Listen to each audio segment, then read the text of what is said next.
I've been dealing with kidney problems for most of my adult life. After my transplant failed a few years back, got really sick with something that matched what we now know as COVID symptoms, but this was months before it was officially a thing. Everything just went downhill. Lost my parathyroid glands due to complications, and now I need meds just to absorb calcium properly. My bones are so weak that some days just moving around feels like torture. But yesterday was different. It wasn't just about the physical pain. It was about something that got much deeper. My sister and I were visiting our family plot at the local cemetery. Our mom passed away last year, and my brother-in-law's been gone for 3 years now. We try to visit at least once a month, bring fresh flowers, that sort of thing. Usually we can drive right up to the graves on the tarmac path, which is a blessing for me since walking's become such a challenge. This time though, the path didn't quite reach where we needed to go. My leg was acting up something fierce, so I told my sister to go ahead and lay the wreath while I waited in the car. It should have been a simple thing, right? Just a quiet moment to remember our loved ones. She came back in tears. Through her sobs, my sister told me about a guy sitting on Mom's headstone just playing music on his phone. She explained how she'd tried to ask him to move, but he just brushed her off. I could see how upset she was, and something in me just snapped. I told her to stay put while I dealt with this myself. Even with my bad leg, I managed to limp over there. Sure enough, this young guy, couldn't have been more than 30, was not only sitting on my mother's headstone but was trying to pull apart the wreath my sister had just laid down. I shouted at him to get away from my family's grave. The guy barely looked up, just kept fiddling with the wreath. Then he made a snide comment, assuming I was my sister's husband, who'd been sent by his witch wife to scare him off. I had to correct his stupid assumption by telling him I was her brother. He just smirked and kept pulling at the wreath. I snatched it back from him, which wasn't easy given my condition, but anger gives you strength sometimes. That's when my sister came back with one of the council workers who maintains the cemetery. The worker told the guy he needed to leave immediately or they'd call the police. The guy dismissed him, saying we didn't own the place. My sister immediately announced she was calling the police. The guy started arguing, getting in our faces. I broke down crying, partly from anger, partly from the physical strain of standing there. My sister was crying too, but she got that look she gets when she's pushed too far. She had her phone out, already talking to the police. The guy finally took off when he realized we were serious about the cops, but the damage was done. We later found out from the police that this wasn't his first time. He'd been stealing flowers and decorations from graves to resell them. Who does that? Well, karma caught up with him faster than expected. The police nabbed him just 2 days later at a different cemetery. Turns out he had over 20 theft charges pending, plus property damage for breaking someone's headstone. But while investigating his flower-selling operation, they discovered he was also running a small-time drug-dealing business, using the cemetery as his meeting spot. Now, instead of just facing fines and a suspended sentence, he's looking at serious jail time. My sister told me she drove by the cemetery yesterday and saw them installing security cameras. Apparently, our case was the final push the council needed to upgrade their security. It won't bring back the peace of mind we lost, but at least it might prevent someone else from going through what we did. I still visit Mom's grave, but now my sister and I always go together. Some days my leg hurts too much to make it all the way there, but she'll wait with me in the car as long as it takes until I can manage it. We're not letting one entitled jerk take this away from us. I'm a combat veteran with post-traumatic stress disorder, and I have a German Shepherd service dog who helps me cope with daily life. Let's call him Doug. Yeah, like from that Disney movie, Up, because who doesn't love that film? Doug went through intensive training with the state police and a 6-month specialized program that turned him into the most disciplined working dog you could imagine. One day I was at the liquor store picking up some bourbon for a gathering at my mom's place. Doug was with me wearing his service vest and attached to my belt with a 4-foot leash. We were just browsing the aisles when this woman started cooing over Doug, repeatedly trying to pet him. I politely asked her not to pet him because he was working. She ignored me and kept trying, so I had to tell her again that he was a service animal. After a few more attempts to be polite, I finally lost my patience and told her that he was a service animal on duty, wouldn't pay attention to her, didn't want to be touched, and asked her to leave us alone. She huffed off to the register, clearly offended. Doug gave me a few warning yips, sensing my anxiety rising. I took a moment to collect myself since I really don't handle confrontation well these days. Little did I know this was just the beginning of our interaction with this Karen, who turned out to be my mom's new neighbor. Later that day, I drove to my mom's new place in my RX-7. Yeah, it's pretty loud. Doug knew the place well since we'd visited a few times before, so he jumped out through the driver's window as soon as I parked and ran to greet my mom on the back porch. The driveway was shared between the two houses, but Doug stayed clear of Karen's property. When I was walking toward my mom, who was starting to throw a tennis ball for Doug, I suddenly felt sharp nails dig into my bicep. My combat instincts kicked in, and before I knew it, Karen was on the ground with a bloody nose, black eye, and road rash on her elbow. I tried to apologize and explain it was a reflex, but she just let out an inhuman screech while attempting to kick me. Doug immediately positioned himself between my legs, showing his teeth and protecting me. Karen scrambled to her feet, spat on me, and started hurling random slurs. She threatened to call the police, claiming my attack dog had come at her and that I had punched her in the face. I whistled for Doug to go inside, took my anxiety meds, and sat down on the porch to smoke a cigarette. My mom noticed I was bleeding through my shirt from Karen's claws. Great, definitely needed stitches. 6 police cars arrived with lights flashing. Karen immediately started screaming, demanding they arrest that criminal and his attack dog. I couldn't help but laugh considering Doug's only victim had been a pizza I'd left unattended months ago. When the police asked to see Doug, I whistled. He came through the screen door and sat at my feet. I showed them his service animal ID and explained my situation. While we talked, one female officer had already gotten down on the ground giving Doug belly rubs. Then my mom told the officers that our Ring cameras had caught everything and offered to show them the video. Karen turned ghost white. After reviewing the footage, the officers asked if I wanted to press charges. I declined, not wanting to create drama between my mom and her new neighbor. The female officer stayed for lunch, spending her break playing with Doug. The funny thing is, Karen actually apologized later. She admitted she understood why I reacted the way I did when she grabbed me. Now she and Doug are surprisingly friendly with each other, though he still won't let her pet him while he's working. Karen moved out 3 months later after finding out the entire neighborhood had seen the Ring camera footage. Turns out my mom had shared it in the neighborhood Facebook group when Karen tried spreading rumors about me. I used to be a physical education teacher at a high school. I absolutely loved my job. About 2 years ago, I had a bad fall during one of the track events I was supervising. Damaged my knee pretty badly, torn ligaments, the works. Had to go through multiple surgeries, but it never quite healed right. Now I walk with a cane, and while I've learned to manage, it means I had to give up the job I loved. These days I work as an online fitness consultant, helping people with mobility issues stay active. The irony isn't lost on me. I've got a handicap placard for my car, and I've developed some routines to make my life easier. One of them is doing my shopping super early, usually around 7 a.m., when the stores are nearly empty. It's just easier to maneuver with a cane when you're not dodging crowds.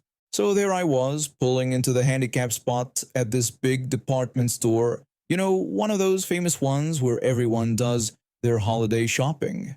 It was a chilly morning and I was thinking about the Christmas presents I needed to buy for my nieces. I had just gotten out of my car when I heard her. She started yelling at me to move, claiming I was in her spot. I turned around to see this woman in an expensive-looking SUV glaring at me like I'd just committed a capital offense. Her perfectly highlighted hair was styled in that typical, "I want to speak to your manager" cut, and she had enough jewelry on to open her own store. I decided not to engage. It was too early for this nonsense, and I hadn't even had my second cup of coffee. I grabbed my cane and started making my way toward the store entrance. That's when she started screaming again, this time telling me to get out of her spot. She had the nerve to call me fat and claim I wasn't really disabled, then threatened to call the police. Now I've dealt with my share of comments about my weight since my injury. When you go from being an active physical education teacher to being largely sedentary, your body changes. But something about her entitled attitude and the way she was screeching just made something snap inside me. I yelled back at her, telling her to go ahead and call the police. I explained that they could run both the placard and car tags, which were both in my name. Then I sarcastically invited her to get lost, since it was the holiday season and all. She was still screaming as I walked away, ranting about how people like me abuse the system and how she deserved the spot more because she had a real disability. I didn't bother looking back, but I could hear her car door slam and her heels clicking on the pavement. The store's door attendant, this young guy, who couldn't have been more than 20, looked concerned as I approached. He asked if I needed any help dealing with the harassment. I told him no and made a joke about how a can of Raid or a muzzle would do the trick. But the story doesn't end there. When I was picking out gifts in the electronics section, I heard a commotion at the front of the store. Curious, I made my way back and found Karen having a meltdown at the customer service desk, with 2 police officers standing nearby. Apparently, she had called the police as threatened, but she'd also gone inside to complain about me to the store manager.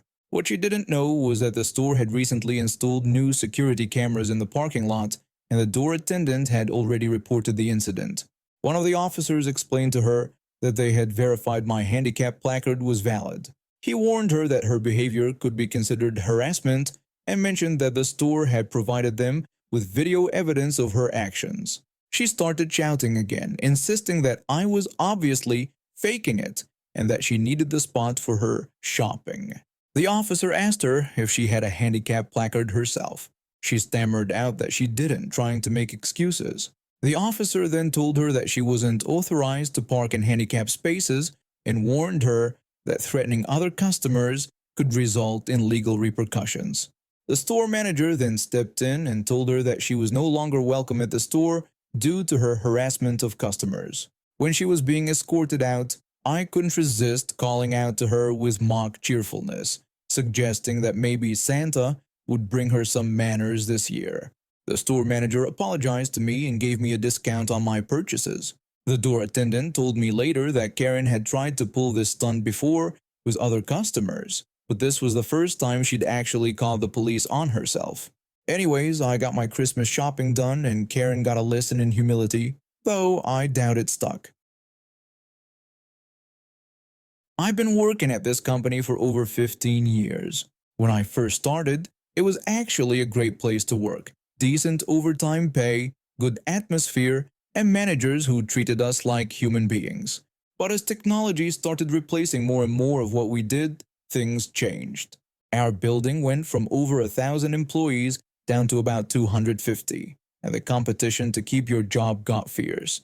That's when they brought in this manager. Let's call him the executioner. He was different from the other managers. While most of them got promoted without really knowing what they were doing, the executioner actually studied company policies and procedures. He made it his mission to fire as many people as possible, saving the company money on voluntary departure packages. The way it worked was pretty simple but cruel.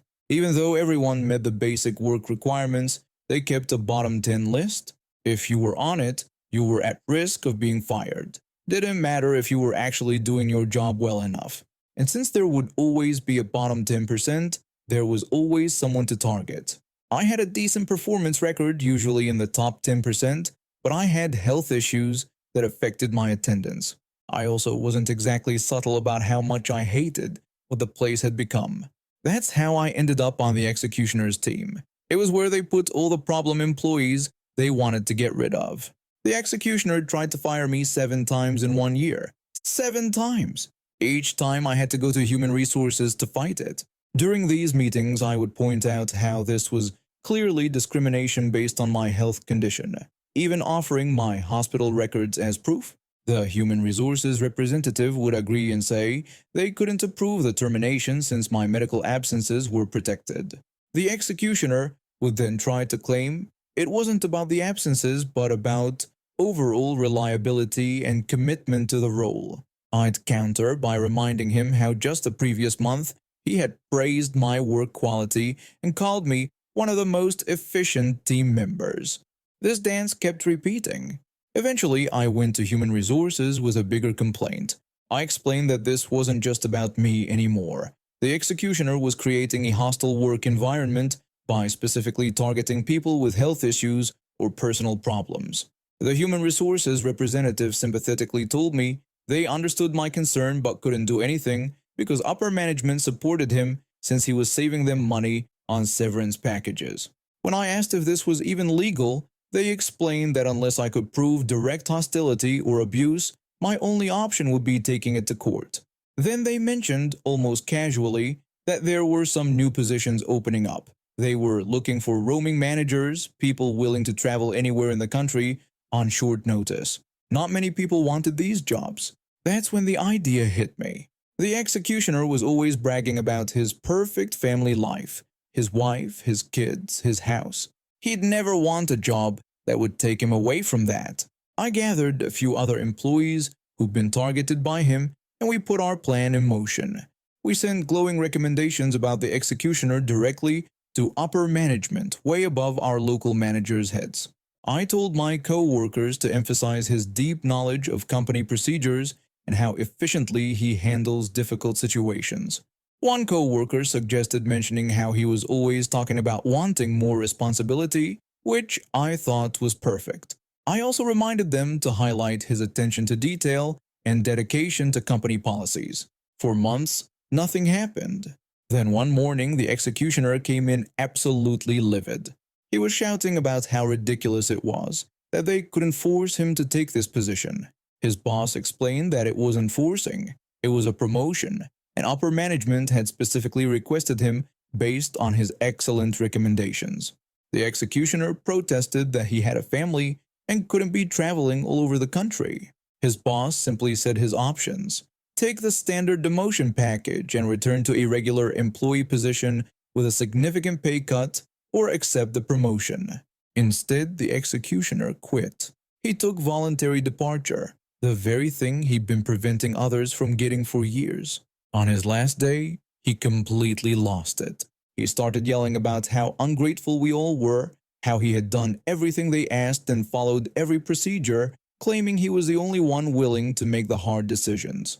One of my co-workers told him maybe he should have thought about that before making everyone else's lives miserable. The executioner shouted back that we had no idea what it takes to run a business and that the place would fall apart without him. I just told him I thought we'd manage somehow. He stormed out, leaving behind years of misery and a much happier workplace. They never replaced him with another executioner. It turns out, when you treat people with basic dignity, you don't need someone specifically hired to find ways to fire them. And me? I'm still there, still dealing with my health issues, but now without someone breathing down my neck about every doctor's appointment.